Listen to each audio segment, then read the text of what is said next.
15th, and we're in Lawrence, Kansas, at the home of Judy and Stan. So, I think I've told you before the purpose of all of this is just to record some memories of Zen Master Seung Sahn. So maybe if you could start by telling me how you met him, when you met him, how you got involved with him. Okay, so it was November of 1976, and is that right? Yeah. So that's very early, actually, after he came. Yeah. Bobby already had Inca, so it was Bobby and George already had Inca. It was like maybe a few months after that, 5 or 6 months, and so I had been sitting on my own for a couple of years. And then it was on October 6th, 1976, it was Yom Kippur, and I thought I'd check out the Zen Center. Actually, I thought I'd check out Maureen Friedgood's Zen Center, this beautiful manicured place in Cambridge, but I looked at Cambridge Zen Center, and it was in Alston, so I thought, oh, it moved. And of course, that was our guys. And I won't get into the story, but I liked it very much. I just felt at home. It was great. And so I've been practicing for about a month.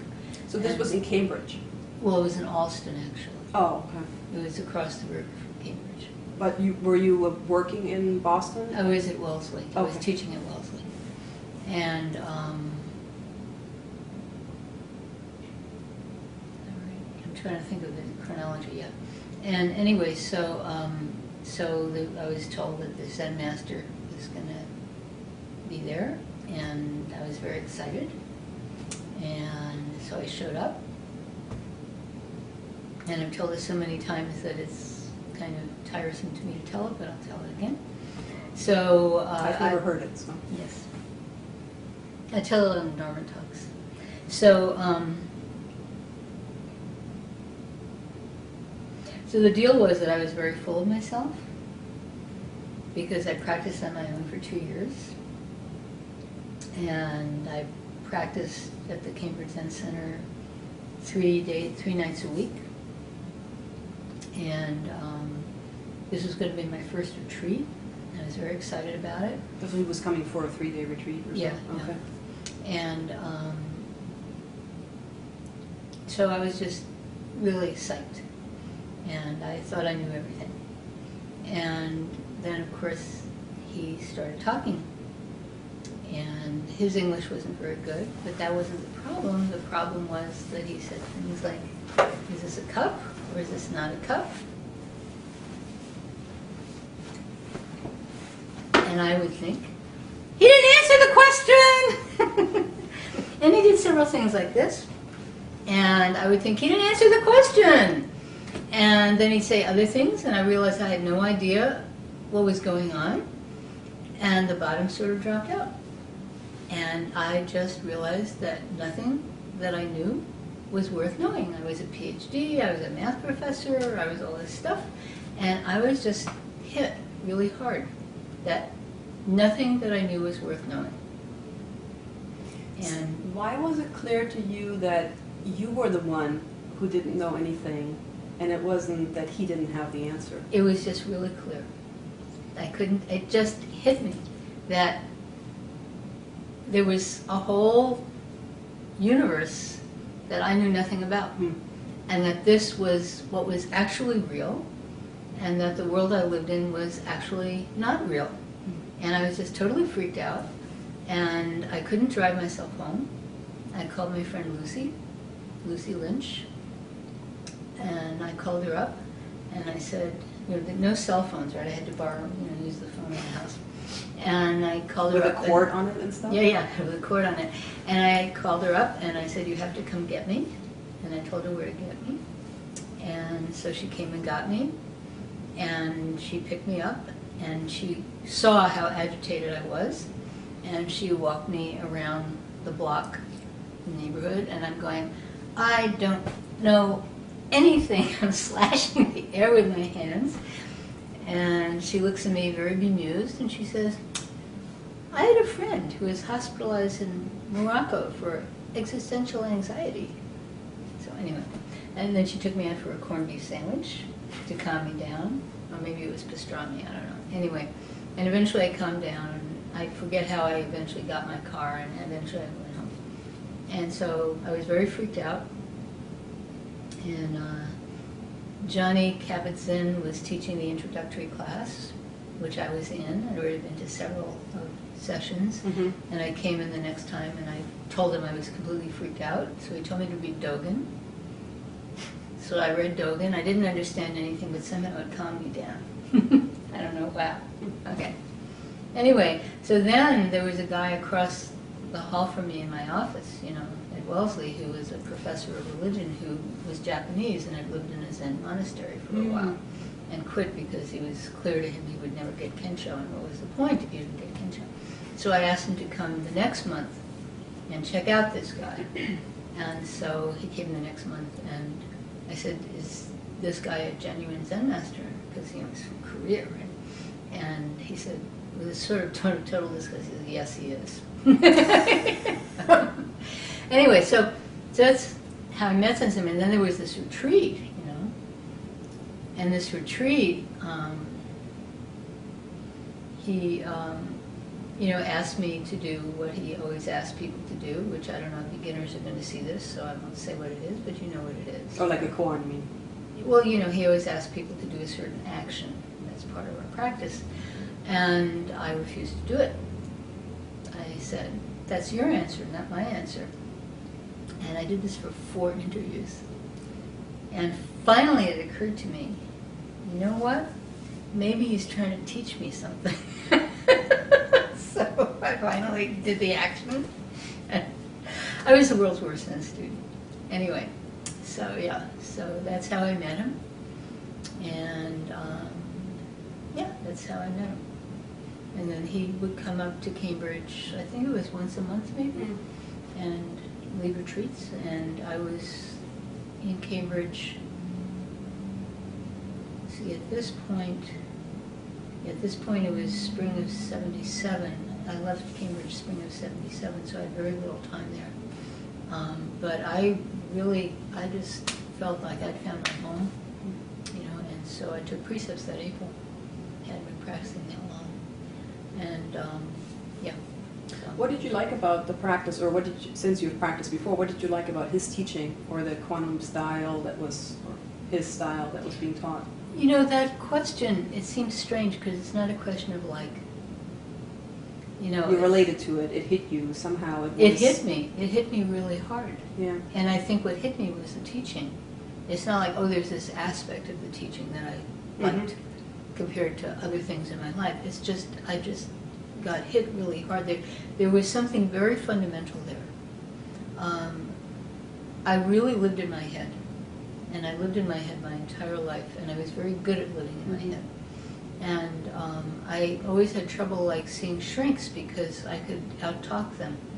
You know, I could sort of weave around them and avoid anything, looking at anything carefully because I was so good in my head. And actually what happened before I started at the Cambridge Zen Center is I had a wonderful shrink who did Gestalt therapy. You can't do that with Gestalt. And so she cured me, and because I was extremely crazy. I was really bonkers. Today they would have medicated me up the wazoo, but those medications didn't exist. I was highly functional, but I was really crazy, anxiety, suicidal, you name it. I mean, I was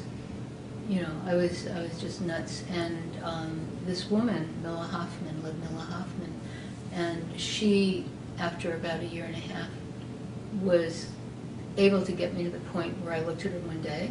This is another thing I've said a zillion times. I looked at her one day, I said, Milla, I don't have to be this way, do I? And she said, no, you don't. And it lifted like a tornado. If you ever seen a tornado on the ground and gets sucked into the clouds, it was gone.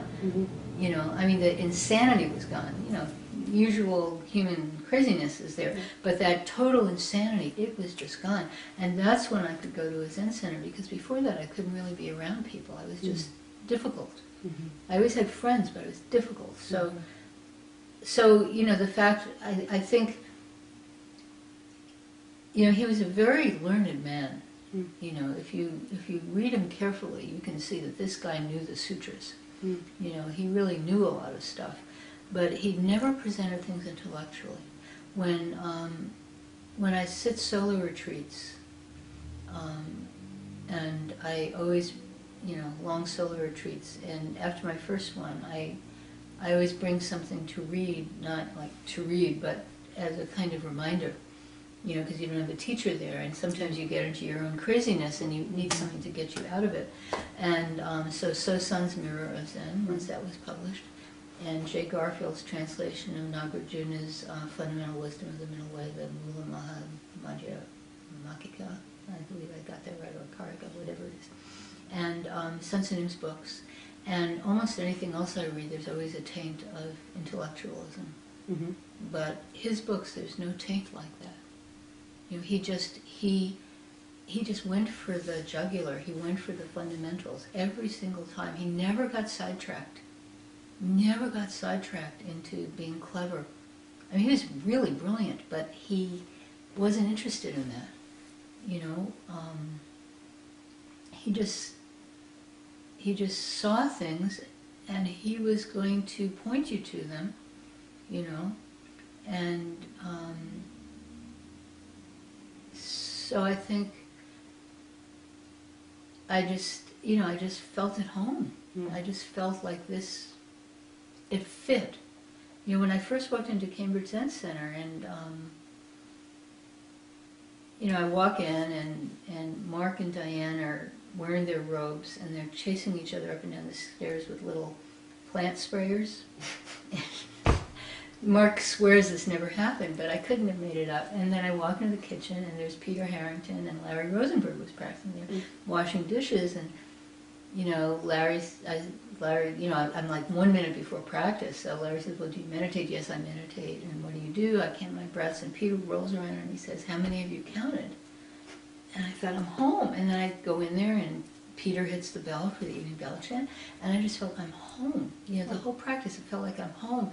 And Sun Tzu-nim's teaching, it was just, I'd never heard anything like that. You know, it was so, just so real. So completely real, you know. I know you won't like this question, but what do you mean by it was so real?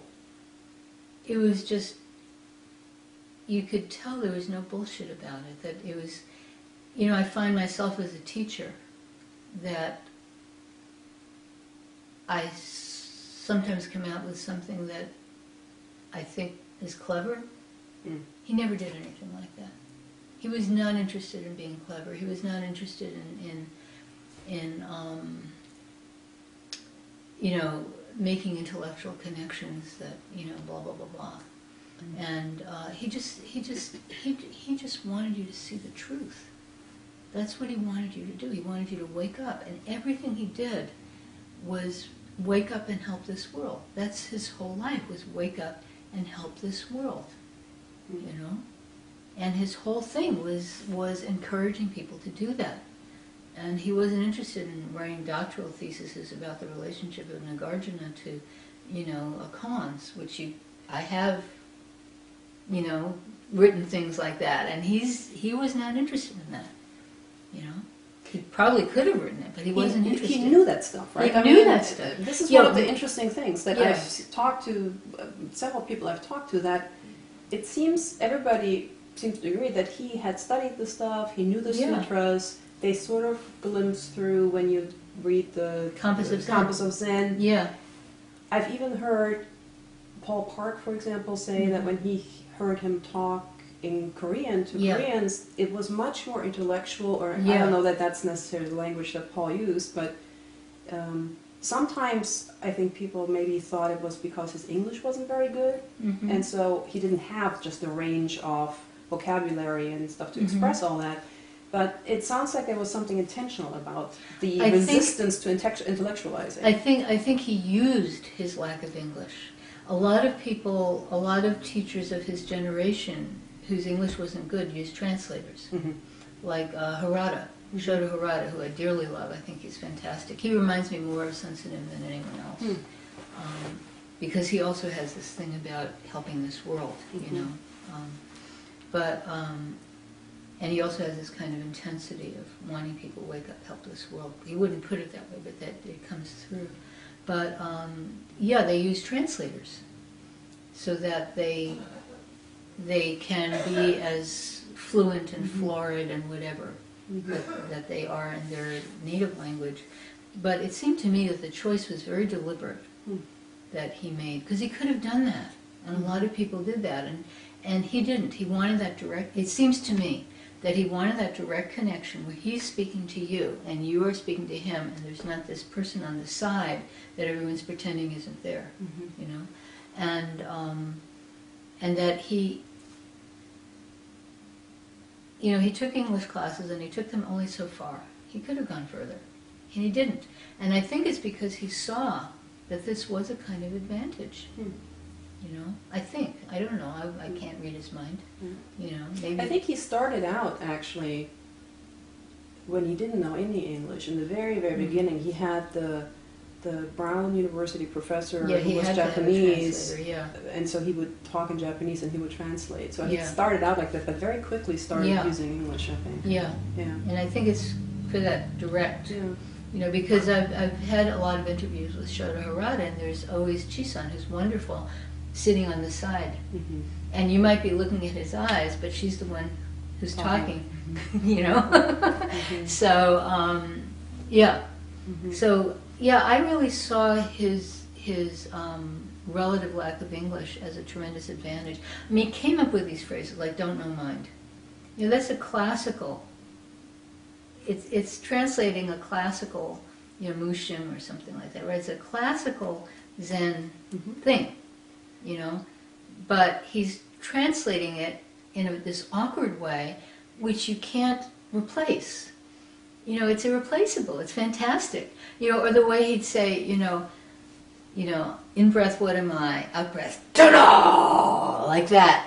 You know, and that he wouldn't say don't know. It's just don't-know, and he was like, whoa, you know. So it's clear to me that he used this.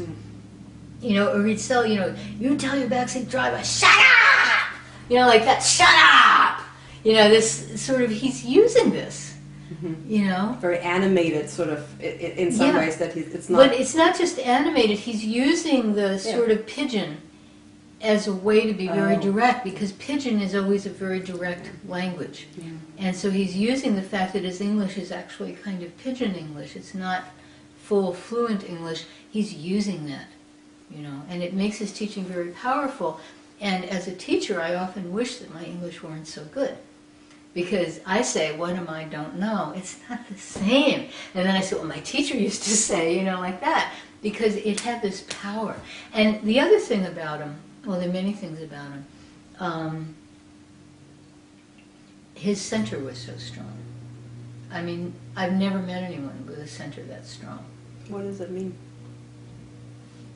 His center was really strong. How could you tell when you were new, when you just met him? You just knew. You know, nothing you did was going, he was not going to react. He's not reactive. I mean, he was going to engage, but he's not going to react. You know, if somebody were to yell at him, he wasn't going to yell back, unless it was helpful. And I'll tell you about that later. But there was just this sense that, you know, he just was balanced and centered. So there's this great story, I don't know if it's apocryphal or not, that he's in the New York City subway, you know, by himself. Maybe someone was with him. And someone had to be with him to see this. And he's in, you know, waiting in the New York City subway, sitting down, and some guy comes up, hey, you martial arts guy? You know, he's wearing his martial arts, you know, hey, you want to, you know, what? This guy's like, you know, sort of threatening him, kind of. And he just goes like this. And the guy runs off. You know? So this kind of like presence, you know, this just really centered and present and like a rock, you know. And when he chanted, he didn't move. You know, just you know, like that. And his chanting was so beautiful. Oh my God, it was so beautiful. You know, the tape of him doing the morning bell chant. You know, this, we used it. Stan gave it to him for an art exhibit where they were doing sound along with art, and they had a really beautiful Amida Buddha, and so of course that's chant for Amida Buddha. So so Stan, you know, clued them into that, and they actually had it in the art gallery with Stan, you know, as a with the headphones, and Stan was reading the English translation of it. But yeah, and his voice had that quality. It was just this, like the voice of, not the voice of God in the sense of somebody telling you what to do, but just in the sense of you had this sense of this voice was just connected to the center of the universe. You know, it was just this incredible thing that was not about music. I mean, he'd apparently taken singing lessons, Western style singing lessons as a kid. Someone told me that, but this, you know, this voice just came from his tangent, you know, everything came from his tangent. And there was a sense of stillness about him, like really observant, incredibly observant and very still, you know. And so I remember one time at Berkeley, when Berkeley Zen Center was just getting started, you know, Diana was living up in the hills and was meeting in her living room, and she was letting people live in her house. That was the summer before Stan and I got married. He came out to visit me, and we stayed in a little room there. And before going back to Kansas, and so this guy comes in. You know, back then, when a Zen master gave a public talk, like tons of people would come because it was a relatively new thing. And this guy shows up, and he has this nervous energy, you know, and he was the kind of guy that you can imagine like shooting up a coffee shop or something like that. Although people weren't doing it that much back then, but you could imagine he had this kind of very crazy energy, and he was sitting sort of like I'm there, and he's like right there, and you know, Seung Sahn up in front. I hate it when people call me Seung Sahn. I always go, "There's only one Seung Sahn, and I'm not him. He died," you know. But yeah, so you know, he's answering questions, and this guy asked some question. I don't know what it was, and Seung Sahn just leans forward and looks at him and says, "Right now, you little crazy, you come back when you're not so crazy." And the guy just gave this sigh of relief. You know, instead of feeling threatened or saying I'm not crazy, he just like sensed in his presence. It was just such a kind thing that he said. You know, right now you little crazy, you come back when you're not so crazy. You know, it was just naming it. A recognition of something? It was just like naming it, naming this thing that nobody dared to name. And doing it in such a kind fashion.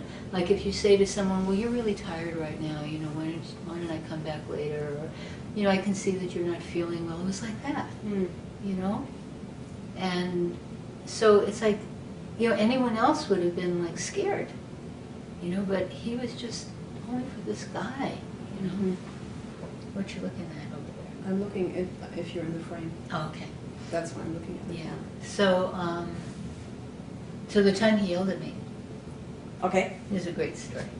So before we had a kid, I would just sit with him all over the place. You know, when I was living on the East Coast, I would sit with him in Cambridge, and I would sit with him in Providence, just any chance I had. And then for retreats, you mean? Yeah, yeah. And then when I moved here, you know, I'd sit with him in Berkeley. I'd sit, you know.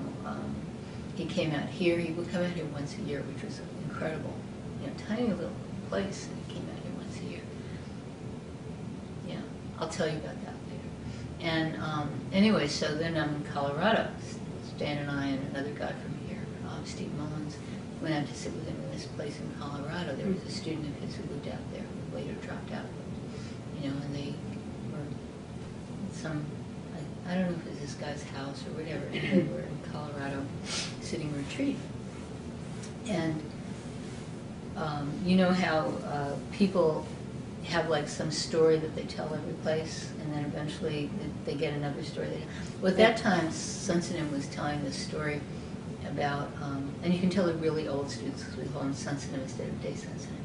Anyway, so Seung Sahn was telling this story everywhere he went about this beautiful woman, very fancily dressed, and her car gets a flat tire, and she can't fix the flat tire, and she's standing at the side of the road all helpless, and some guy comes around, and I forget the point of the story, but I had heard it like in all kinds of places. And at that retreat, when he saw me when he saw me sitting listening to talk, he just stops his talk. He said, "You, where do you come from? You know, like, where do you live, for God's sake?" Anyway, because he'd seen me in so many places, you know. Anyway, so he's telling this story, and I'd heard it in so many places, and I was a nice little feminist. I did not like this story at all. And so he's telling this story, and I'm just really pissed off at it. And so I raise my hand, question, and I say, "Why do you always tell this story about this woman, you know?" And he says something, whatever he says, and of course it doesn't make any impression on me. And so then, the talk's over, and we're sitting, and I'm fuming. I'm just totally fuming about this. I have to teach him. This is horrible. He's got to stop doing this. He has to understand this. Why does he always do this? And so as soon as the Chukpi gets hit, I'm out of there. For walking meditation, I'm out of there. And I go find him, and he's giving calligraphy lessons, to this guy, who's Richard Bear, I think. And I think that was his name. Anyway, so I burst in there. I mean, I just burst in. I don't even think I knocked on the door. He looks up like, and I start yelling at him. I said, "You always do this, you always talk about this woman, and I'm tired of this. Women can change flat tires, on and on and on. And they don't have to care about their dresses getting messed up and all this stuff. And why do you always do this?" And he just he stood up, and he goes, "I never make woman!" Like that.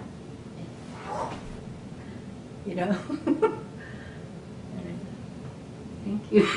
I left, So that was definitely bodhisattva anger. Translate that for people who might not intuitively understand what that means. So what that means is that I was tying myself in a knot, and he cut the knot. I was free to think he was an asshole. He wasn't interested in that. He didn't care. But that I had been obsessing and obsessing and obsessing. I'd been sitting there for 25 minutes, obsessing instead of doing my practice. What a waste of time. What a stupid thing to do, And, me getting myself worked up about being self-righteous, and I knew everything, and, all this kind of stupid thing that human beings do, instead of, what am I? Instead of looking at, what's really happening in this universe. And instead I was working on that level, and he just cut through it like that. I was making all that stuff. Yeah. So, yeah, right. So that's the time he yelled at me. I was always talking back to him. That was terrible. You don't think that was bad, though, right? No, and I think he actually enjoyed it. I think because Subang Sinim also used to talk back to him. I think he liked it when people did that. Not if you did it in a mean way, but if you just, like were really, like another time, he came to, so first I should tell you how he started coming to Lawrence, Kansas. Yeah. So we're at Berkeley at Diana's house, and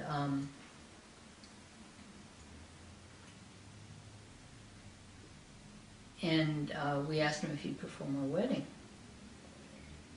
And he said, "How close to Chicago?" And we said, "1.5 hours, meaning by plane." And he thought we went by car. So he said, "Sure." So I came to Kansas.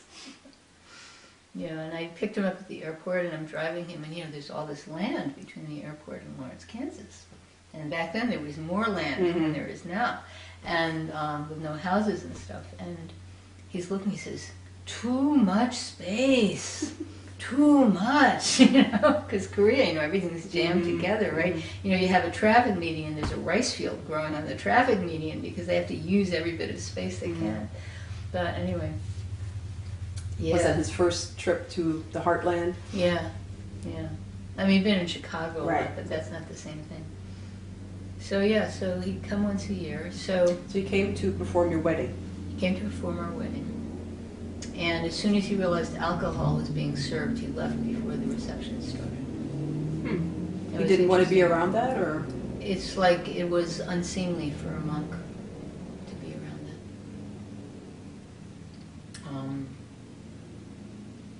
Yeah, I felt really bad about that. I mean, we wouldn't have had alcohol if we'd known, You just didn't know, or you didn't think about it? It just didn't occur to us. Right. Peter Harrington and Louise Sickle came out with him. And, Louise was married to Larry Sickle, who is now debunked. Okay. Anyway, yeah, so that's when he came out. And he gave this, the little speech that the officiant gives at the wedding. We didn't have the wedding form yet, so Stan and I made it up, sort of out of quantum stuff, and the verse in the morning bell chant that says, "Together you and I attain the way of the Buddha," that was part of it, and a whole bunch of other stuff. And there was sort of a format where you don't promise to love each other, you promise together to, to the world. It's a promise you make as a couple to the world. And that was very nice. So there was elements of that, and then we added to it. And anyway, so then he's giving this speech. And I think it went on for like 40 minutes, because he would reach a natural ending place, and then you could see him thinking, nobody here has ever heard a Zen master before. So he'd go on, with another thing, and then he'd reach a natural stopping place, and then you could see him go, "Oh, but they don't know about this," and then he'd do that, and he'd, so it went on and on and on and on and on. Maybe it was 20 minutes. It was a long speech. Stan actually said it was about an hour, so I think you were probably good with 40. Yeah, right. Anyway, but it was longer than expected. Very long, much longer than expected. What did the guests think? Who knows? Nobody complained. Oh. Yeah. Nobody got fidgety or no. Well, who could tell? We were sort of in front of people. Oh, right, so you we wouldn't know. Tell. Right. Yeah. Yeah. So anyway, so he was coming out once a year, and he would always stay with us because we always had a guest room, and so when our son was about a year old, he came out, and after the retreat, the night after the retreat, he was going to leave the next day, we started hearing these noises coming from his room. Did Stan tell you this story? No, okay. Maybe, but this is in the special energy time? Yes, it was in his special energy time. Yeah, no, Stan mentioned it and wanted me to remind you to make sure to tell the story. Okay, so he was accompanied, at that point his attendant was Musang Sanim, who was, of course, also into special energy. So they were egging each other on, And so we heard these like groans, these like and these thuds, like, and all this stuff going on, and in your guest room. In our guest room. So at that point, we were in a very old house, and the guest room was actually the old servant, the maid's quarters or something. It was a little small room, and the house was backed up against a hill. And Stan remembers the feng shui of this. I don't quite remember it, but anyway. So the next morning, Stan and I, of course, got no sleep. And this was happening all night? Yes. So we sort of staggered down the next day. Stan has to take them to the airport. I'm going to stay home with the kid. And, Seung Sahn sitting at the little breakfast nook. We had a little table in the kitchen, our little breakfast nook. And he's sitting there just looking really pleased with himself. And he says, last night I killed many demons. And we said, yeah, we noticed. You know? And he asked if there had been a murder in that room. We said, not that we know of, you know. And he started explaining how there was a particular tree and the way the land came, and that all this bad energy was sort of, you know, for like 100 years had been sort of, you know, drawn in, and you couldn't get rid of it, and he'd gotten rid of it and everything like that. And he's going on and on and on like that. And I couldn't take it. I said, Sensinin, those demons are in your mind. And then Stan and I have different memories of this. My memory is that it wasn't until he was leaving and out the door that he turned to me and said the following. And Stan thinks that he said it right after it. But what he said to me was, yeah, but you must understand this, mind. So anyway, that's... And it was really interesting because what I felt at that time was I felt that he had really lost his way.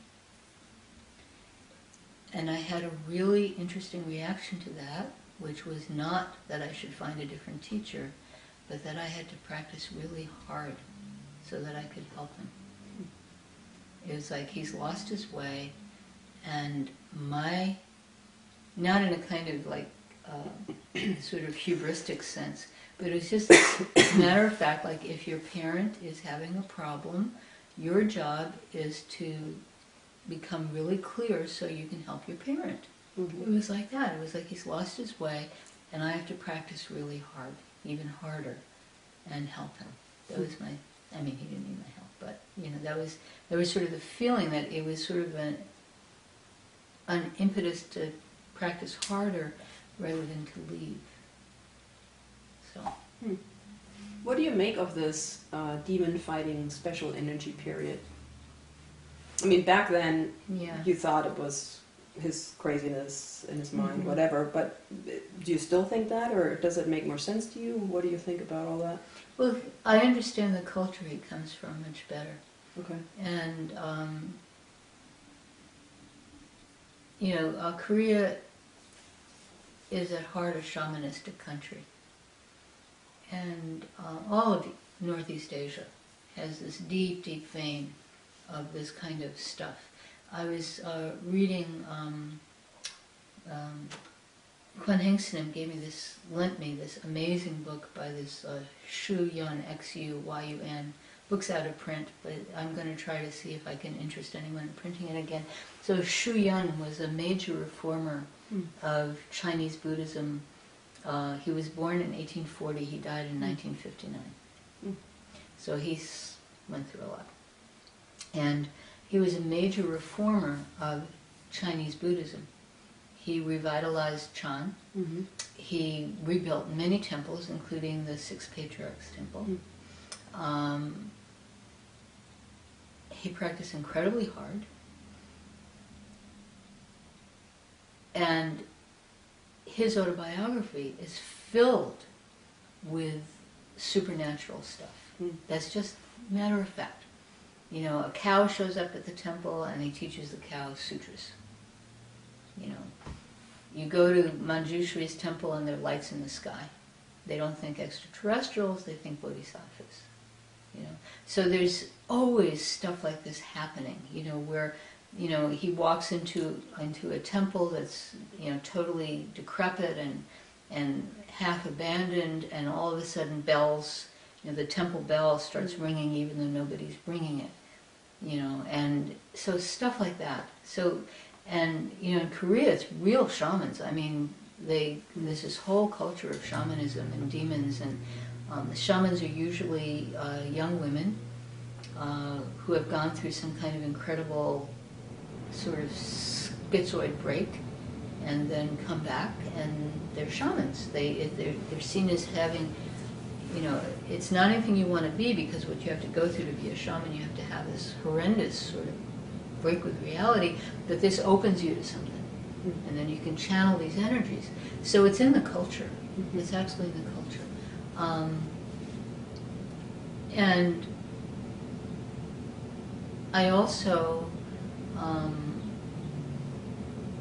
like the demon terminology, because and a lot of cultures have this, like a lot of Native American cultures. If somebody flips out, it's not, they don't try to analyze it, it's just their mind has been seized. Okay? So you don't have to really externalize these demons. You can say we create these demons, like I said to him. But this idea that we have, that rather than try to analyze it, we just sort of see it as a kind of being that we make up or don't make up, doesn't matter, and what you have to do is just exercise it, sort of see through it.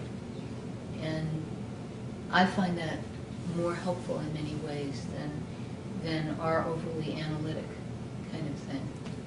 And this may have to do with my own history of how I got cured was not through analyzing things, but just through it lifting. It no longer controlled me, And so I think I have more understanding, more respect for it than I had back then, because back then I really thought we could rationally understand this world. I don't believe that anymore. I think all that stuff is just made up, and it helps us, it helps us function. It's a good tool, but I don't believe that it's real, any more than I believe that his demons were real.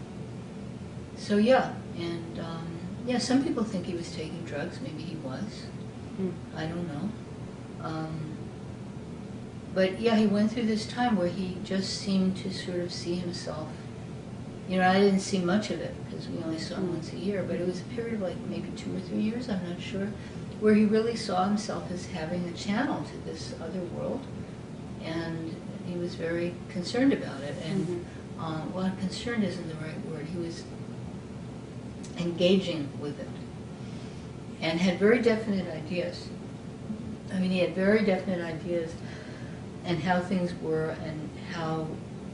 Around the demon thing or in general? Anything, in general. He had very definite ideas about what was going on. It's interesting for a man who taught don't know and who fundamentally really believed in don't know, but on the operative level, he had very strong opinions, which, again, I didn't see much of because I was not part of his intimate circle. I was just out here in Kansas.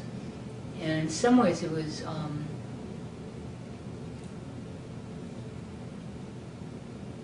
I think in some ways it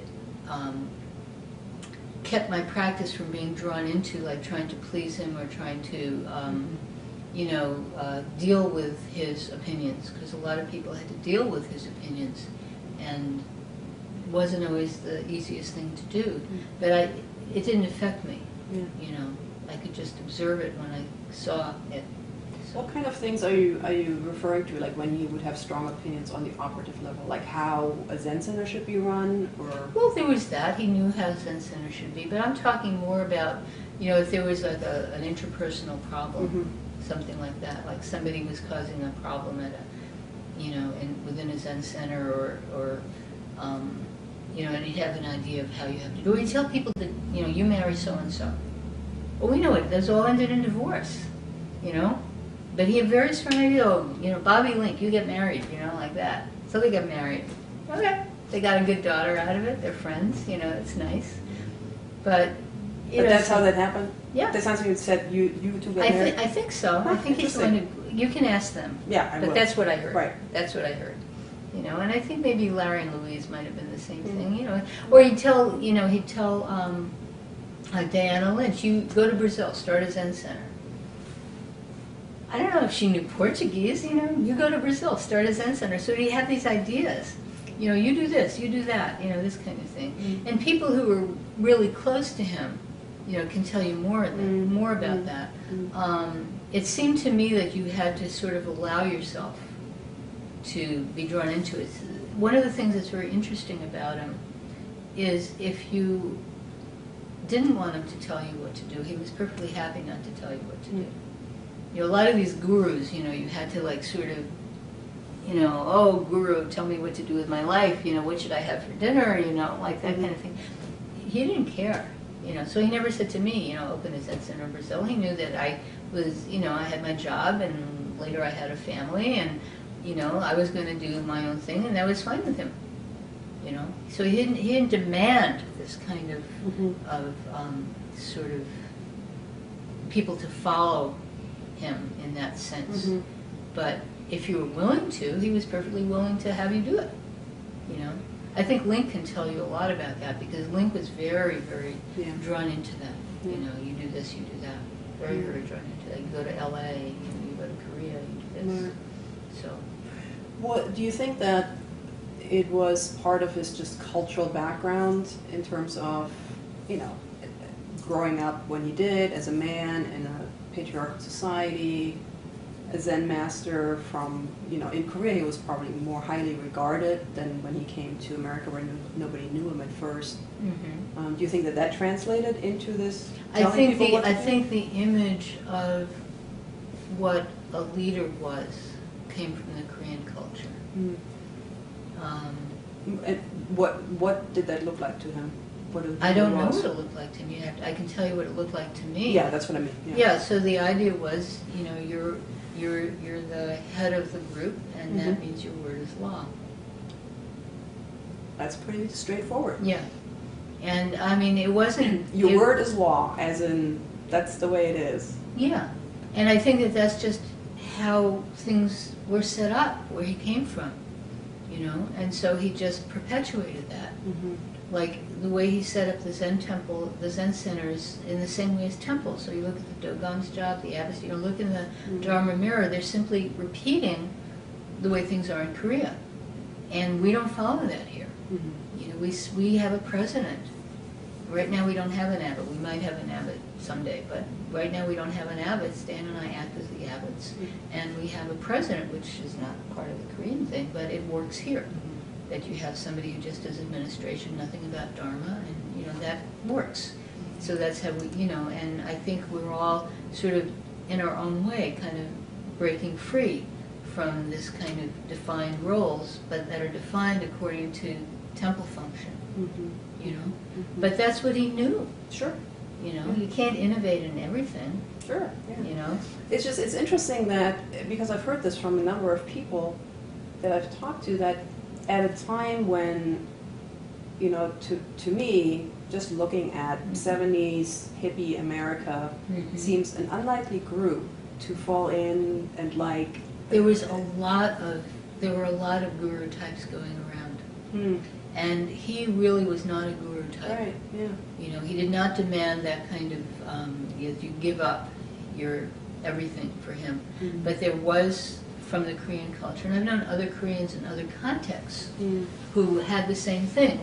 You know, this thing of you're, you know, the head of the martial arts school, you're the head of whatever, and your word is law, because that's just your job. Your job is kind of a Confucian role. Yeah, right, yeah.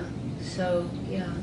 And it didn't affect you much, though, since you were No, because we were here. Yeah. You know, we were kind of, you know, out of the orbit. Did he ever tell you to do something in particular? No. I never asked, so he never did. If I'd asked, he would have. But I never, you know, I never did. I mean, when I wanted advice on practice forms and stuff like that, I talked to senior students, you know, or other teachers, Americans, who understood this, you know, our situation here better. You know, the one thing, he was very insistent that in order to be a Zen center, you had to practice 7 mornings and 7 nights a week. And so we did that for years. I mean, this tiny little group. And we did that. You know, it was crazy, but we did it. And then eventually we realized it didn't suit our situation. And by that time, you know, a lot of places had stopped doing it, so we stopped doing it also. And we figured out a schedule. What happens in a small group like this is that, you know, with a small population base, is that if you practice every day people say, I can go tomorrow. So you have to find the right cutback so that people don't feel that they can go tomorrow, but at the same time, it's more than like once a week or something, so that they can really immerse if they want to. So we have 2 weekday mornings, Saturday morning early, and then 1 night a week, and then Sunday late morning, because that turns out to work for us. You know, that's what we do. That's a change, right? Yeah, it's a big change. Yeah. During the time that he was still around here, Mhm. were there changes in forms or other things that happened? Or was it pretty consistent? You know, I'm not sure when we stopped doing every morning long after he stopped coming, but I think we might have started cutting back on evening practice. Once we were not residential, I think we started cutting back on evening, and I think he might have still been coming at that point, you know. So you said you've seen other Korean people, other cultural sort of patterns, and of course you also know some of the Japanese teachers in schools. Yeah, they're the same way. Yeah. That generation. Yeah. So, how was? Would you think that Seung Sahn's teaching was sort of typically Korean, or was it? Oh yeah. How so? How is it? How would you characterize it compared maybe to the more, predominantly known in the U.S. kind of Japanese Zen at the time? Well, what's different about Korean Zen when compared to Japanese Zen? It's more syncretic. Korean Zen, our morning bell chant has a lot of Pure Land in it. It has Avatamsaka Sutra in it. It has some sort of Taoist Zen things, sitting on a mountaintop, blah blah, that kind of thing in it.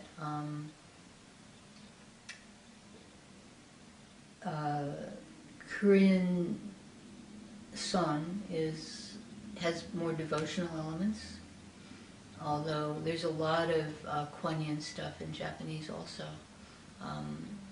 There's this fantastic Kanzeon Sutra in 10 lines, Kanzeon Namu Butsu Yo Butsu U In Yo Butsu U In Bo. It's fabulous. And for Radha Roshi, they repeat it 33 times. It gets faster and faster. You have the drum, and it's great. And of course, everyone's singing in a different key. It's really great. It's like this wall of sound. But the Japanese style, it tends to have more like Zen poems, like these long poems by like Hakuin or that wonderful Sandakai. I love the Sandakai. But it's more just, except for the Kanzeon stuff. Some of the groups do like Lotus Sutra, the chapter on, if you think if you think on Kanzeon, then you'll be saved from this and saved from that. That long chapter in the Lotus Sutra, which lists all these horrible things. You're about to be killed by robbers, but if you think on the power of Kanzeon, their swords will turn into noodles or something. It's really great. But other than that, they have all these really quite wonderful chants, like the Sandakai and the Mind of the Great Sage of India, blah blah blah. If you don't know the Sandakai, you gotta look it up. It's great.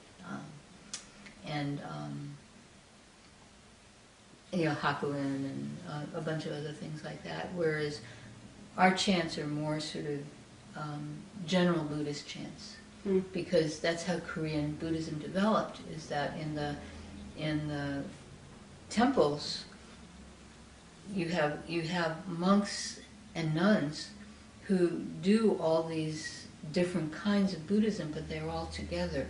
There's not this separation that happened in Japan. And so there's that. There's the way it's often stated is that Korean Zen is funkier than Japanese Zen, but it's funkier? not. But it is not funky. I mean, you go to Korea, it is not funky at all. Funky being a well-known technical term, right?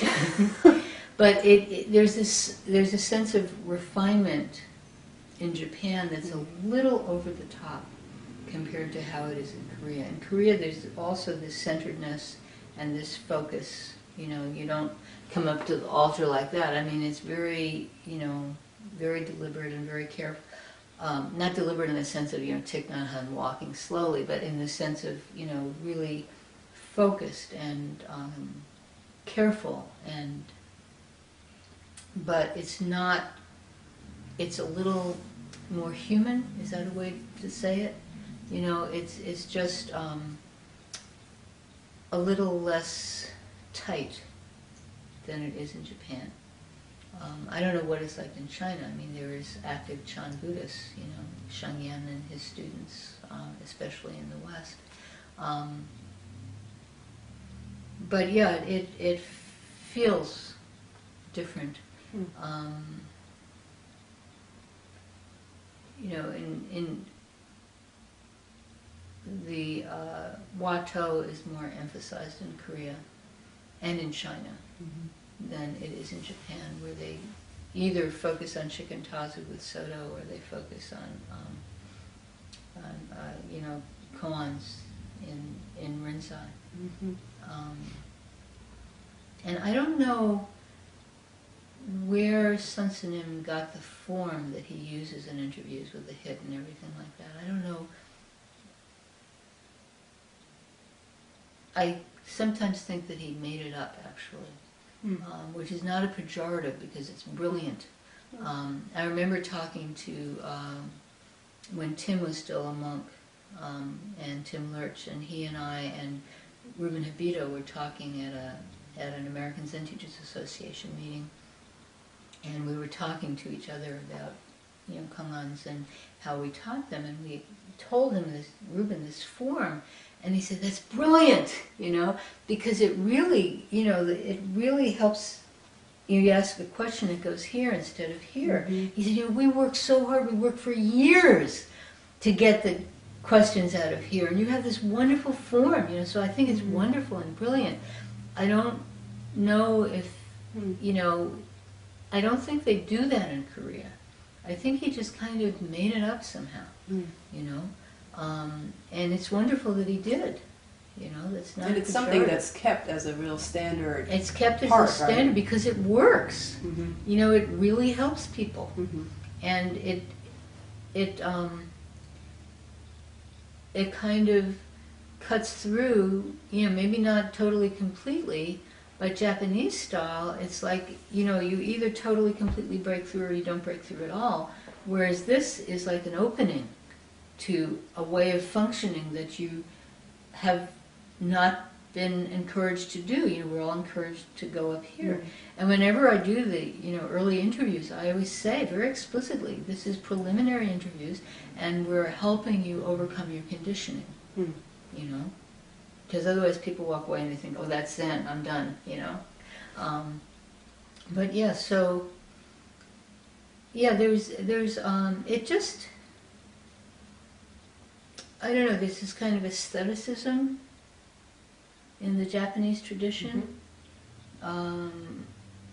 which the Korean tradition doesn't, it's not, I don't know, it doesn't make as big a deal. You know, like you see we saw like Fukushima would come down here and do calligraphy things every year at the museum, because the woman who ran the art museum was sort of an admirer of his. And you know, he'd focus like that. Well, Seung Sahn was a wonderful calligrapher. I mean, his calligraphy is just, it has so much vibrancy.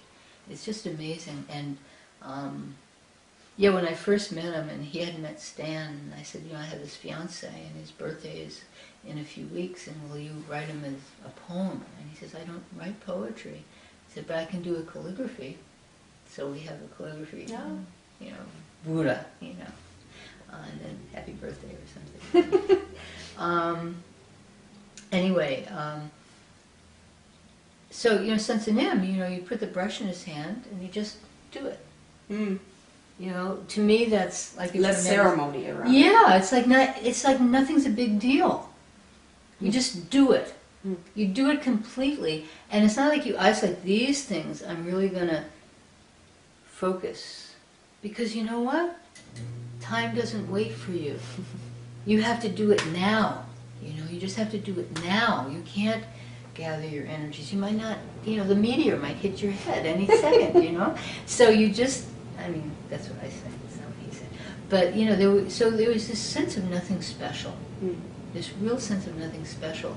Whereas, and I feel a lot of affinity with the Rinzai tradition. I really, and I have a lot of people I regard as good friends. I mean, I hardly ever see them, but I regard them as good friends who are Soto teachers, but I don't feel that affinity with Soto. I really like the Rinzai tradition, because it's another Lin Shi school. But there is that sense of special, and there was none of that sense of special with him.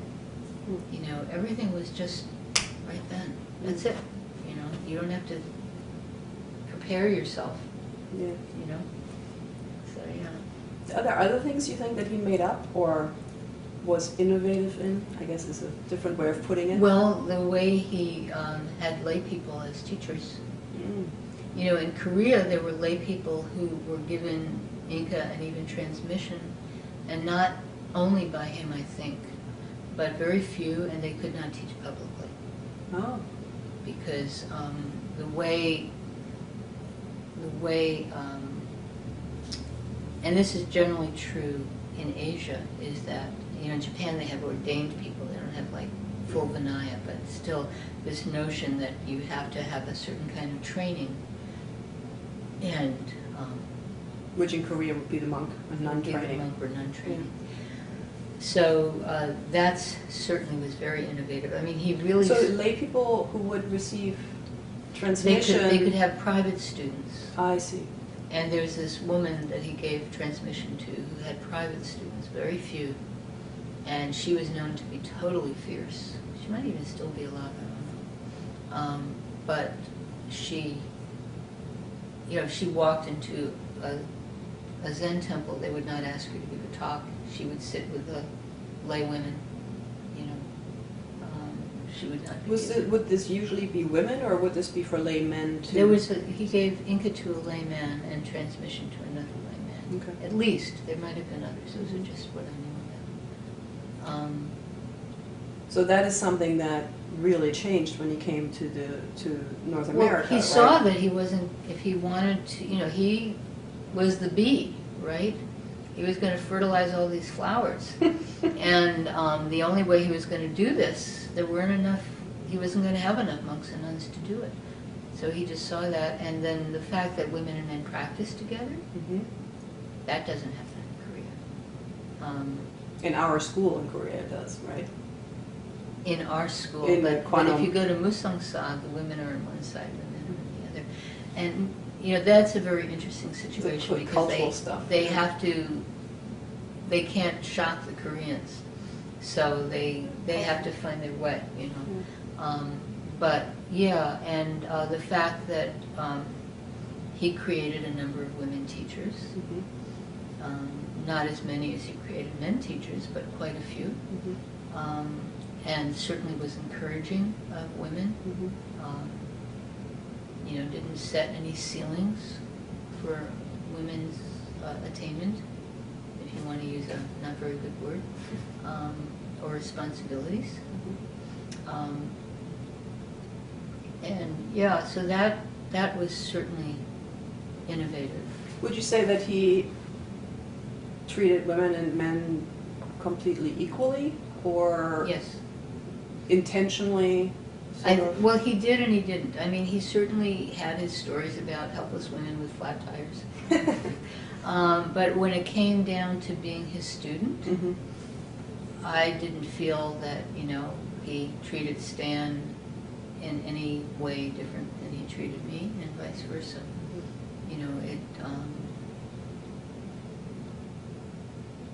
It didn't feel like that there were separate roles.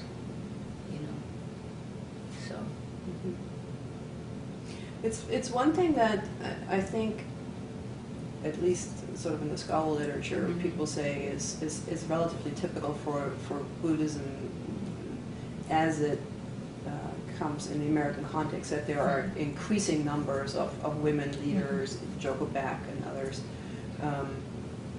So in that sense, it's like other things that happened in Japanese traditions at the time as well. What's a little different, I think, is that the teachers, I don't know from when on, became the school, right? I mean, when Seung Sahn started having Dharma airs, so giving transmission, I don't know exactly the dates. I do know, I just don't have it in my head right At some point there is this thing called the Quantum School of Zen. Yeah. And that's a little different. I mean, that's, I don't think that there are other sort of schools like that from other lineages so much. Is that true? Or? Well, there is White Plum. Okay. Rinzai-ji, which is Sazaki's group, which is trying desperately to figure out what it is doing. I think the San Francisco Shunryu Suzuki lineage holds together. So maybe not so unusual. But yeah, that we're organized as a school and not a lineage, I think is interesting. Can you explain what the difference is? Or? Well, we have, so lineage is looser. So we have Teachers Compact. We're incorporated. Was this like from the very beginning, or? Well, okay, so at a certain point, it was very clear that he had to, we were originally like a branch of the Choge order, and it was really clear that was not going to work out. We were just, well, because we were too different. You know, they're based in monasticism. They're run by Koreans, you know, and it was really clear that we had to be independent, and it's around that time, whatever that was, mid-80s or something, that he started calling it the Quantum School of Zen and organized us.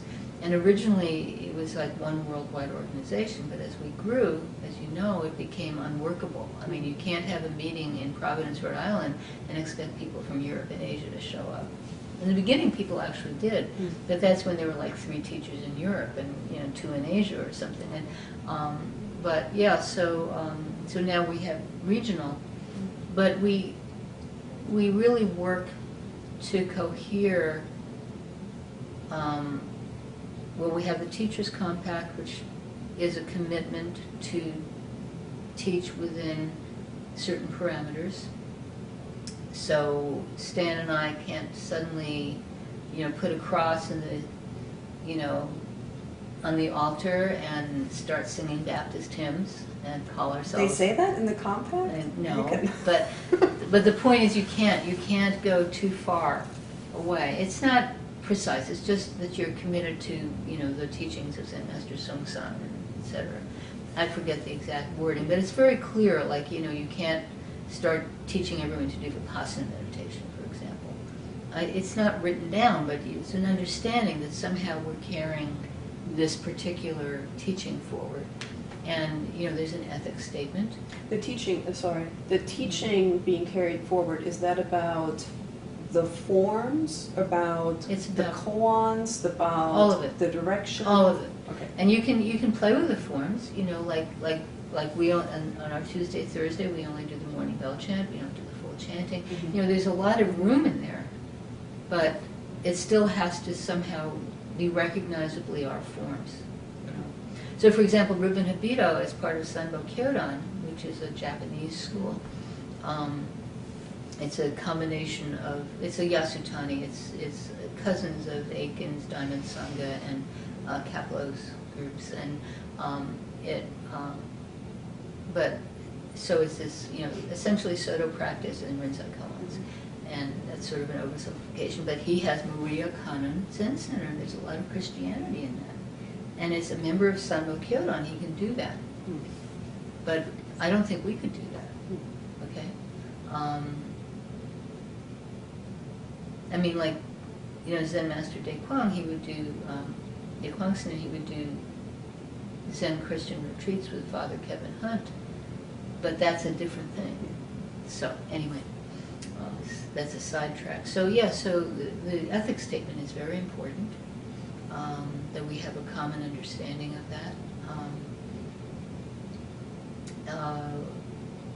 That we're incorporated as a school, which means that if a group, part of that is all the groups, their individual incorporation, their, you know, bylaws, their documents, whatever it is, has a clause that says if you leave the school has your property.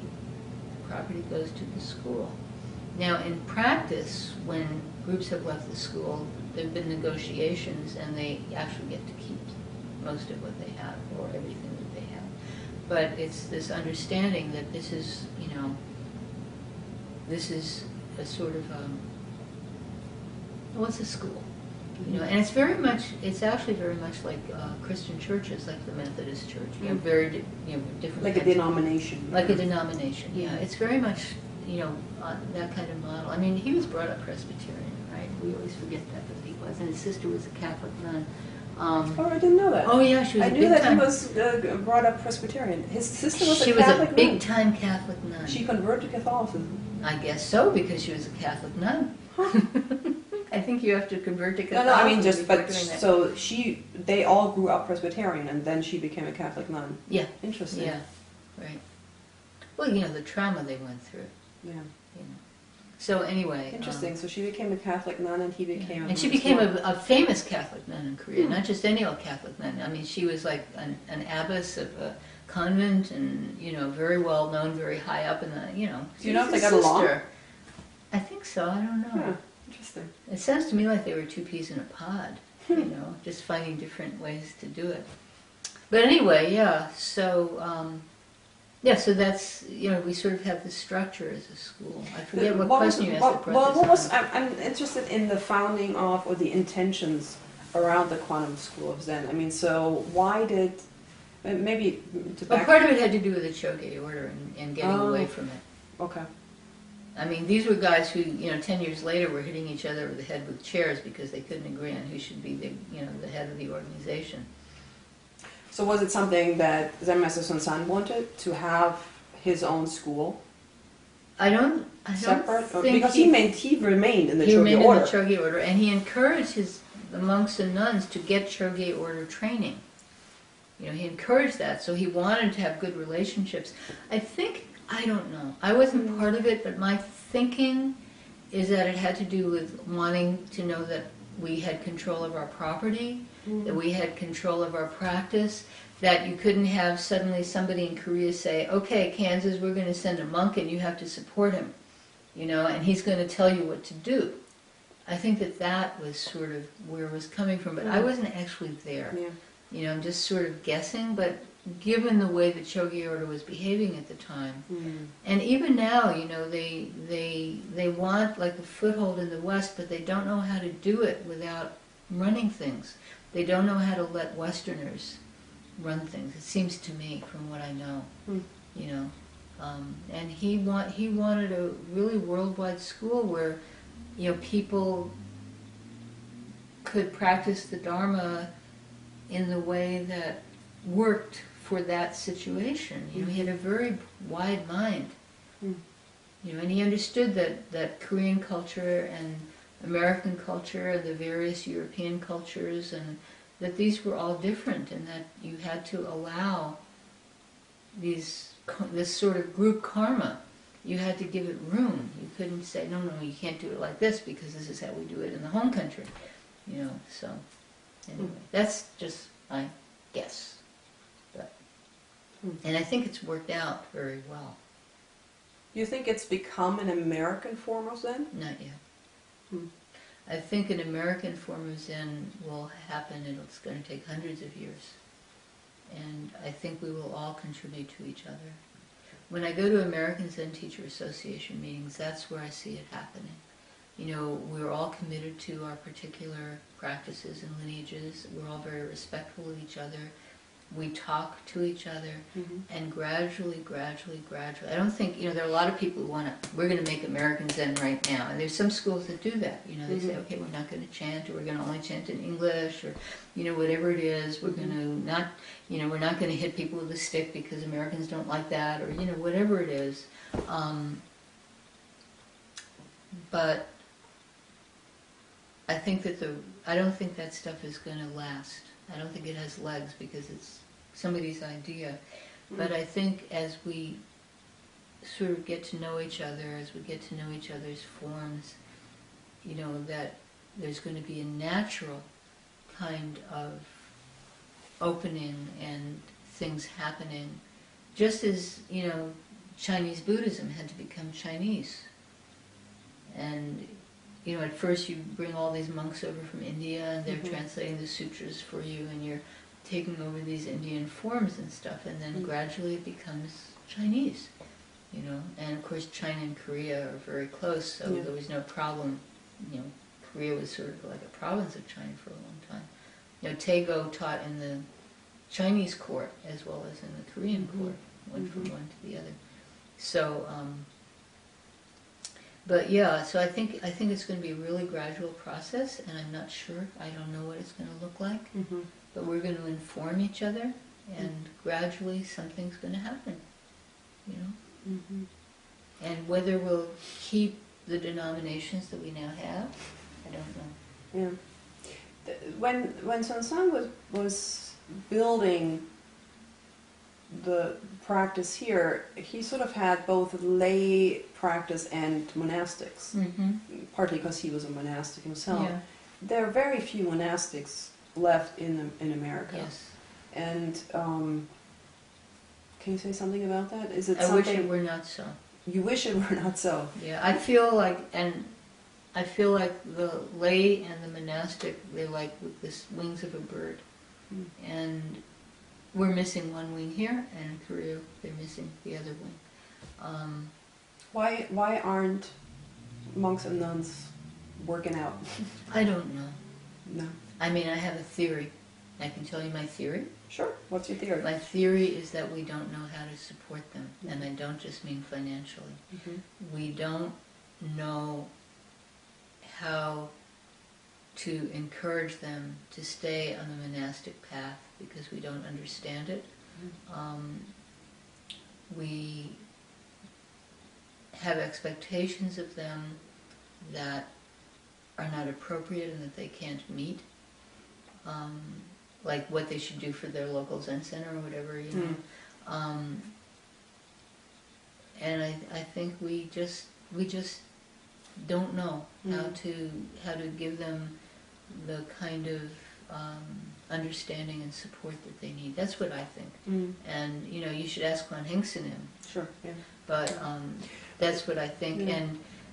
And to me, it's okay. So I should tell you what I think about monks and nuns and lay people. So you need lay teachers, and you need lay teachers because without lay teachers, lay people think that they're limited, they don't need to practice so hard because they can't get it. Okay? So that's why you need lay teachers. So that lay people understand, I can practice hard also. You know, I don't have to be a monk or a nun. In the middle of my life, I can really make this the center of my life, and everything can come from that. And I don't have to say, oh, you know, it's not my business. You know, I'll just, you know, give alms and, you know, do chanting and stuff like that and do prostrations, but I don't have to take it that seriously. And I understand that there are lay practitioners in Asia who are extremely serious, but there's like this kind of whatever. Ceiling, And ceiling, sort of. And you need nuns and monks. We say monks and nuns, but why don't I say nuns and monks? You need people who have said, I don't need beautiful clothes, I don't need a family life, I don't need money, I don't need to have to be in a position of power over other people. You know, all the things that, although of course within the monasteries there's a lot of that kind of stuff, but you know, all the things, the external things that pull people away from practice, I don't need those. One can, not just me, one can live a life which is completely focused on practice. And then, you know, for the lay people, you see that and you say, oh, this thing that I care about so much, it's not really that important. You know, I want to be the president of my company. That's not really what my life is really about. You know, if it happens, okay. If it doesn't happen, okay. But I should not lose sight of what is most important, because these people have dedicated their lives to what is most important. And then you have the lay teachers, and you say, and these people who are living a life like me, they have also dedicated their lives to what is most important. But the monks and nuns, you just see a nun, wearing those clothes and with her head shaved, and you say, oh, all these things I think are important. She's not even concerned with them. Oh, With a sense of appreciation and respect for that. Exactly, and with a sense of what your own life could be. That this is like an inspiration. So there's like a visible inspiration you get from seeing nuns and seeing monks, and then there's this kind of realization that people who are like you, living your kind of life, also have that kind of direction. And I really feel you need both. We don't have both. For a brief shining moment, we did. For like about 5 or 10 years. You go to Providence Zen Center and at a ceremony, and you'd have like 8 to 10 teachers here, and 8 to 10 monks, some of whom were teachers, and monks and nuns there, and some of them were teachers too. And it was really nice. I really liked it. More balanced? More balanced, exactly. It just seemed more balanced. I was telling Stan earlier, I have a guy in my Sangha who, my group, who has strong sort of monk karma. And, and he's going to have to go to Korea if he wants to do that. Exactly. And it's not because, and it makes sense because there really isn't any support or any training, with the exception maybe of what Kwan Heng Sunim can do in Providence now. There's like 3 monks living in the U.S. still, I think. Yeah. That's about it, right? So I think so. it's it seems to not have a critical mass of people here. So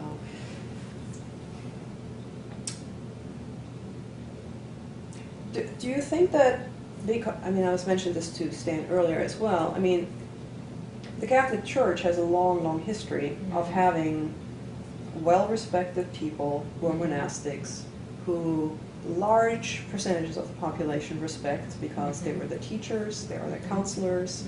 It is completely accepted that they are to be addressed politely, that they have a role to play in society. But of course, it's in a predominantly Christian culture.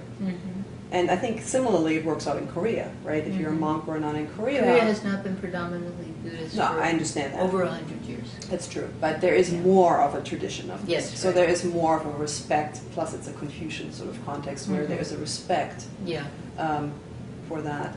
So what is it that isn't working in the translating here with... I don't know. Because it's sort of interesting, right? Why aren't monks and nuns of any denomination or religion? Well, there are some places where some Theravada monasteries, they might not have very many, but they do have a critical mass. Or some Tibetans, maybe? I'm not, but I'm not as sure whether, there are some like Pema Chodron certainly has a monastic life. I don't know about the Tibetans. I think a lot of them are visiting. And a lot of the Tibetan teachers, they may have monks training, but they do have family lives. It's a lot like the Japanese. There's, not all of them. They have both kinds. The Japanese ordained, while they can have family lives, and many of them do, they do have very serious monastic type training for many years. And some of them, like San Francisco Zen Center, they have quite a tradition. And in fact, in Rinzai, they don't have any kind of lay empowerment, the Rinzai traditions. And is that exactly true? I don't know if that's it. Some of them. And so there are actually, fairly thriving, ordained American Japanese communities. This was the first American Zen Teachers Association meeting where there was actually a predominance of lay teachers. Every other one, the predominance, and often the vast majority of the 20, 30, 40 people there. So vast majority, 40 people, not many. But the vast majority were ordained. So I don't think it's true that there isn't. But, ours is a Vinaya full Vinaya, which is different from Japanese, and it is a restricted life. You are definitely turning your back on certain things, and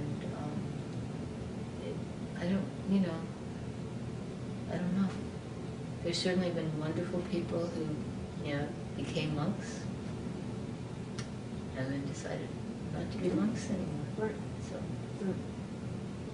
Yeah, it's interesting. We'll see how that develops, I guess. Yeah, we will.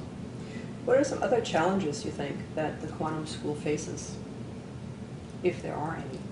Well, the biggest challenge is keeping together when we're so far apart. So far apart? Geographically. In the country or Geographically, worldwide? worldwide. That's, I think, and people are working very, very hard to help us cohere. But it is difficult when we don't all get together. We can't. Europe and Asia. Europe, Asia, and okay. America. Yeah, I think that is the biggest challenge, and I think we all agree it would be very unfortunate if we really split off. There's a tremendous desire to keep the family together, but it's logistically not easy. And what are the different pulls or developments in the different regions, you think? Well, I don't really know. I mean, they're kind of, I think, petty, small details. Like I've heard that in Europe, teachers don't help remove the serving dishes. And here, most of us do. I'm usually the first one up to, get the serving dishes out back in the kitchen. So it's an outside perspective would say that surely that's not a reason for it's schism, not. right? No, it's not, and it's not a reason for a schism. What I'm saying is, right now the differences are very tiny. I see. But it's more like, will we? Right now we have a common, like we have an agreement on how transmission happens, on how Inca happens. Will we continue to have that agreement? So like Bob Moore left the school over this issue. He felt and still feels, and I'm friends with one of his, the people he gave Inca to, Anita Fung. I just love her. She's fabulous. And if you don't know her ceramic sculptures, they're truly amazing. And she was at the AZTA meeting. It was great to see her. And he feels that one person gives Inca, one person gives transmission, and that a person with Inca is really a senior student. If you look at the quantum school webpage, it says Inca senior student, but we don't really mean that because people with Inca are regarded as teachers, and they're independent. They're not working under somebody. And Bob really disagreed with that. Jibam, he disagreed with that, and so he formed his own school so that he has final say over who has Inca. He doesn't have to consult. Ours is corporate. So in my day, 3 people had to approve you for Inca, and now it's 5. So ours is corporate, and there's certain advantages to that. And there's, Bob, he's the one making the decisions. He gives someone Inca. And if he gives someone transmission, that someone could then give Inca to somebody and not have to consult with Bob. And then give transmission to somebody and not have to consult with Bob. So that's the kind of thing that schools break up over. And like I said, we're working really hard, I think, that my sense is that we really want to stay together. But you don't know when there's going to be a drift. And all of a sudden you realize, oh my God, we're not talking the same language anymore. You don't know when that's going to happen, how that's going to happen. And I think there's a real attempt to not have it happen. The fact that lay teachers are treated differently in Asia than they are in Europe and America. So Bobby goes to Asia and she leads a retreat for lay people. Okay? So that's different. I lead a week of Kyolche in Providence, and Providence Zen Center, and Kwan Hengseman has no problem bowing to me in the morning. No problem going to interviews with me. No problem. In Korea, it wouldn't happen. The monks and nuns would not go to, or maybe it is that the Korean people wouldn't understand, and then there might be some, I don't know how it goes. But I do know when Bobby went to Korea as the head of the school, and she did a retreat, and it was a lay retreat. It was a retreat for lay people. So, you know, that's a huge issue, and we're trying very hard to be respectful of each other and not push that. You know. It sounds like some of that is literally regional cultural differences Yes, that's right. that become incorporated in the practice, Yeah. and it might be that Europe and the Americas, or even North America and Europe, have differences too. That Yeah, right. in structure or in something that might result in And differences. can we remain a family? Mhm. Can we remain a school? Or at some point, is there a break? Mhm. You know? Mhm. And I don't know. I know we're working hard not to have that happen. Mhm. You know, to stay together. And it's really hard to tell, Mhm. you know, what's ultimately going to happen. This is going back to Mm-hmm.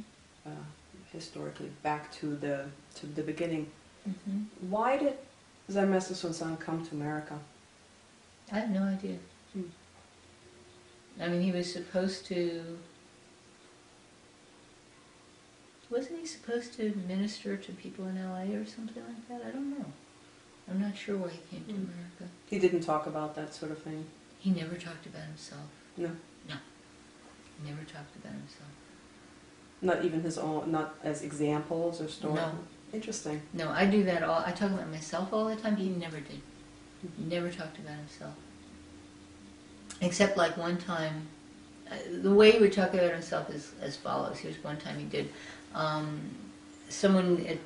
When I first started to practice, and I went to a Dharma talk at Cambridge, and this guy gave this lovely story about this bear who was, you know, in this horrible circus and tiny cage, and, you know, just always paced the same thing. And finally, you know, he's bought by, you know, people who take him to a bear sanctuary. They let him out of the cage, and he paces the same, you know, like. And so he tells this story, and then someone says to, you know, Sun Sanim, you know, says, what's it like, you know, you're a Zen master, you're not in a cage. And he says, oh, I'm in Zen master cage, you know. But that's the only way he would do that. You know, it wasn't like he'd tell you a story about his life or something like that. Well, one time I remember he talked about cutting himself, you know, hurting his leg as a small boy and not feeling any pain until he looked down and saw the blood, and then he felt pain. I think that might be the only time I ever heard him talk about himself. But he just didn't talk about himself. Was it a sense of privacy or a sense of not ego stuff, or? I don't know. Huh. I don't know. It might have been a sense that it wasn't appropriate, that it wasn't helpful. Mm-hmm. I really don't know. Mm. There is in Asian societies, East Asian societies, maybe other Asian societies too, a notion of inside and outside, and that, like, you don't talk about your feelings, you don't talk about yourself in certain ways, you don't ask for sympathy, you don't ask for glory, that you just keep the private. It's private versus, you know, public. That's the phrase, private versus public. And the private is private, and the public is public. And it might have come from that, I don't know. It's interesting to bring that sense of that there is a separateness in some ways, or where it's appropriate, into a practice which sort of cuts through all that. Not through that, but through all those distinctions. But right? this is about behavior. Right. It's because it's a Confucian society. You know, it comes from Confucian. What's the appropriate situation? Yeah. Right. Good. We should take a break. Okay. Don't we have to go somewhere? We have to go somewhere in about half an hour, 40 minutes. Oh, okay. I thought it was in 15 minutes. So. No, 5:30. Oh, okay. Good. Then we don't have to go anywhere yet. Right. So some teachers left the school. Yes. You talked about Bob Moore already, and he's been, you know, pretty public about his particular issue around single author transmission or committee author transmission. Without, you know, necessarily talking about individuals, what are some other reasons that, a sizable number of people stays within the school, but some people have left? Why? I don't know.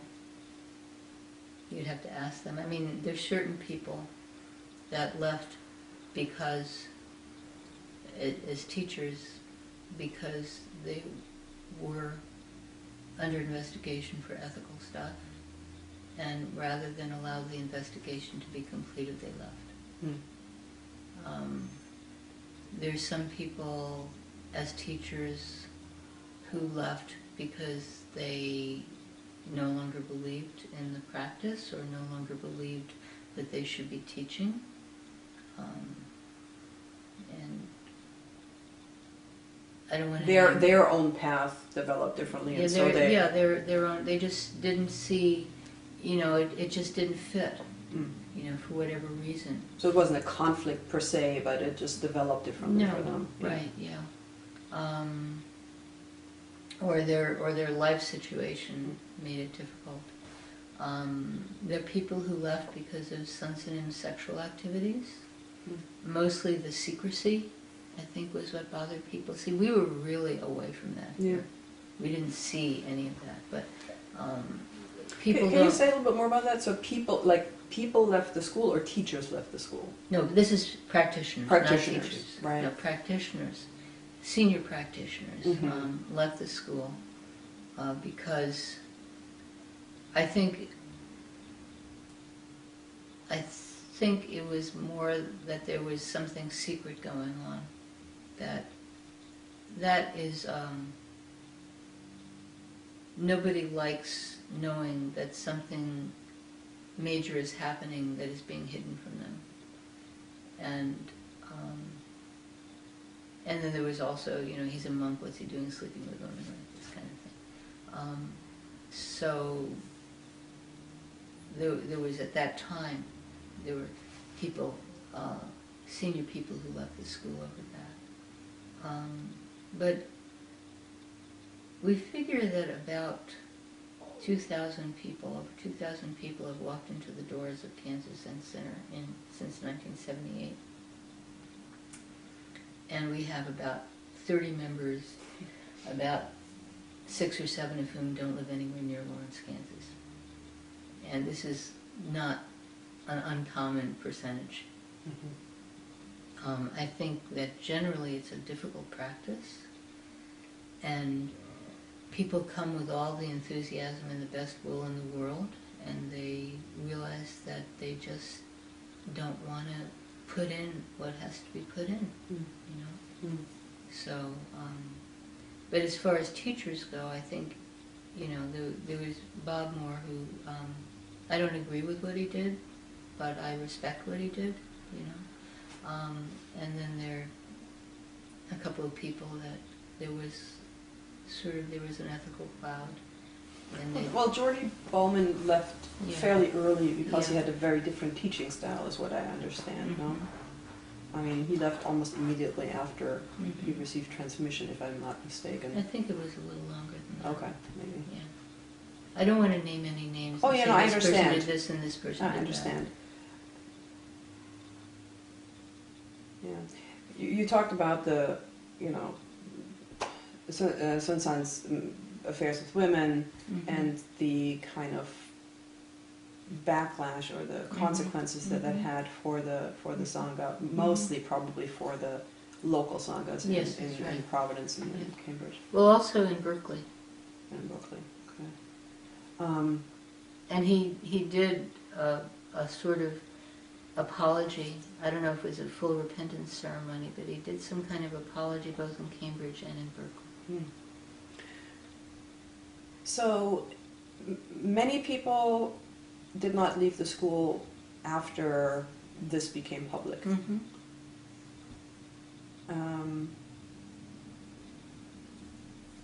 What is the sort of perspective that you have on his...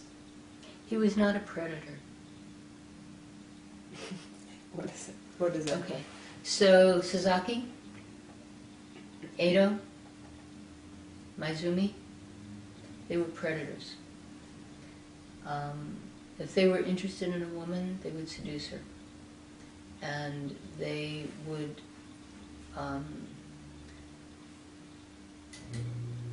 they seduced many women, or tried to seduce many women. And these were not relationships. In some cases, in Mazumi's case, there were some relationships, but there were many others that were not. And they were predators. You know, there was this guy in the math department when I was in graduate school in Berkeley, and we had a very nice math lounge.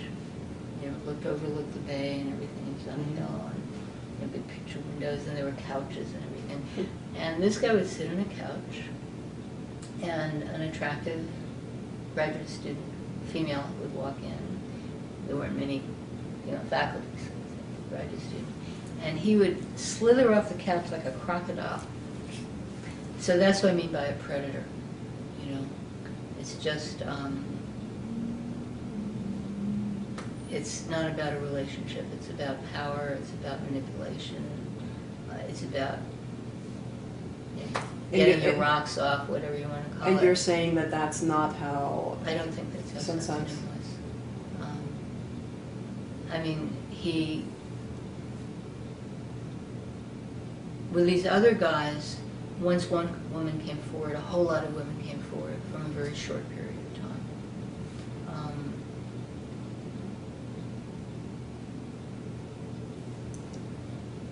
I sat with Sasaki as part of my transmission training process, because you had to sit with various teachers, and we were told, both men and women, when you walked in, he would extend his hand, you would shake his hand, and he'd hold your hand during the whole thing. The whole interview? The whole interview. And as I had, in my interviews, he started pulling me towards him. He's like 104 years old. And he was probably wearing diapers because he's in this interview room for like an hour or something. But he's pulling me towards him, closer and closer, and finally around the fourth or fifth interview, I refused to take his hand. Nothing like that in Sunset. It was nothing like that. As far as I know, he didn't seduce women in the interview room, which these other guys did. He wasn't using his position to control them sexually. You know, he had relationships. And I'll tell you, my reaction was a really weird reaction when I heard about that he had a relationship with Bobby and had a relationship with Nancy. My first reaction was I was so happy for him that he knew that side of being a person, you know. Oh, this is really great, you know, he's had sex, he's had lovers, this is wonderful, you know, which might be my naivete and stupidity back then, but anyway, but he didn't damage people, you know. Now, maybe he did damage somebody that I don't know about, but these other guys, they left these, you know, they left all these damaged people, you know, like chugging Trump is another example like that, where they just, you know, sort of the bodies are kind of scattered all over the highway, you know, by the time they've driven through. He wasn't like that, you know. Maybe, is that why you said earlier that the secrecy was really, because the relationships were consensual in as far as that kind of relationship can be consensual. Yeah. They were, you know, they were not manipulative in a very obvious way. Yeah. So, to put it in an odd way, the women didn't complain about it in that sense. Yes, that's right. So there wasn't really that kind of complaint, but what bothered the Sangha was that sort of ideal of a monk who's always celibate was falling apart, that he was, in fact, a sexual being and had that private public thing going on maybe. But what was it about the secrecy that was bothersome? Because, I mean, obviously, if he's a monk having sex with a woman, that's not something you're going to do in a publicly admitted way, right?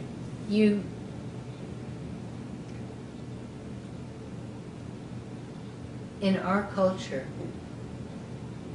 being lied to is one of the most disrespectful things that can happen. And essentially, if you're having a secret relationship, you're lying to people. So there's a real cultural differences, right? There's not this is none of your business, it's a private thing, as long as it doesn't affect your life. Right. Versus I need to know everything about you, and if I don't, it's a lie.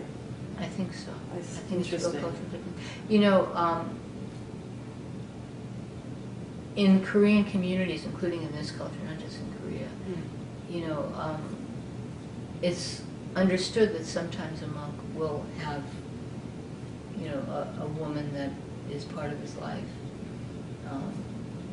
You know, there's almost a joke, oh, #1 student, you know, like that. And it's like, you know, yeah, they're supposed to be celibate, but not all of them are. And it's like not, my understanding is that it's not that big a deal. A nun, it's a huge deal. I mean, nuns don't have sex. But for a man, you know, a monk, it's like, you know, it's just like they're vegetarian, but if you have a monk to your home, you always give them meat because you're Korean, you don't believe people can survive without eating meat. You know?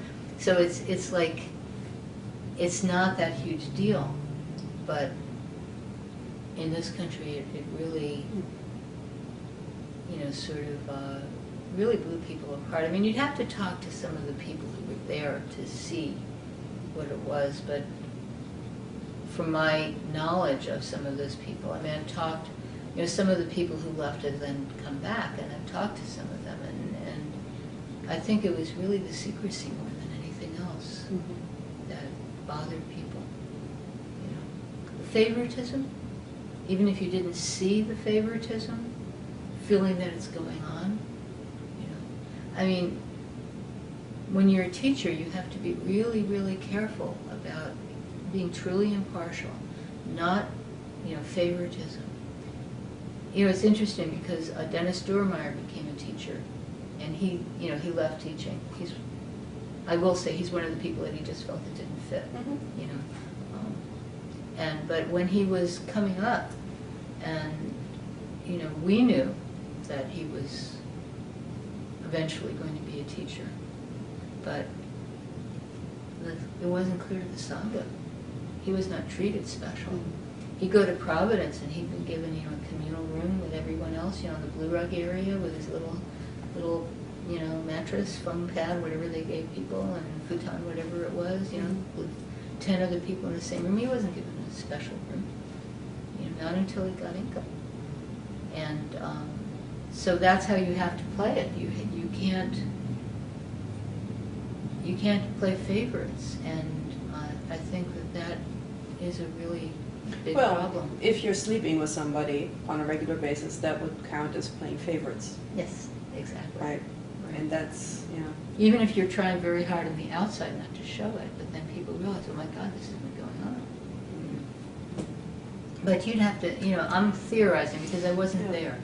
Yeah. Well, it's, you know, there's the reaction or the memory of people who were directly affected by it, and also, of course, this has ripple effects. Yes. And it has ripple effects in people who left and then have their opinions and broadcast them, and others, To me, what really counts is that he apologized to 2 sanghas.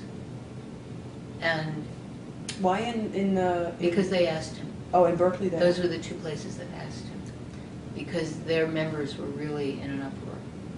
I don't know why not in Providence, but somehow not in Providence. I think if they had asked, he would have, but they didn't. But the fact that he didn't, you know, he may have at first tried to defend himself privately when people asked him to apologize, but he agreed to apologize, he did apologize, and there were no other visible relationships with students. After that. They may have been somewhere else, but, you know, he understood, you can't do this, and he didn't do it, you know. So that's a big difference between him and all those other gods who are just interested in, you know, retaining power, retaining their position, retaining people's respect without stepping forward and giving them a reason to respect them. You know, it's a huge difference. It's like, oh, okay, can't do that. Right? You know, I mean, it wasn't that easy. I wasn't there. I wasn't Jeff. You know, Jeff and Mark were the 2 who really talked to him, and I don't know what they had to say and how long it took or whatever. It wasn't easy from what I've heard. Yes, but it happened. Yeah. You know, he didn't stonewall. He didn't say, you know, don't you believe in me? He didn't do, you know, maybe he did it first, but whatever. He saw, and he changed, and he did something about it, and I respect him a lot for that, especially seeing the fallout from these other guys, because, you know, because of the American Zen Teachers Association, I know, you know, these students of these other people, and, you know, when you sit with Shoto Harada, a whole bunch of people who regard him as teacher from LA are refugees from the day from Maizumi. Mm. You know, were very damaged by Maizumi, and so they have not gone back to ZCLA, even though Wendy Nakao has apparently just done a tremendous job. She's like a model in what you do to pick up the shards and really, you know, make the Sangha healthy after something like that. Mm. I'd love to meet her. She hasn't been at an AZTA meeting that I've been at, but I just hear wonderful things about her. But they can't, they were so traumatized, they can't go back. You know? So they turned to Shoto Harada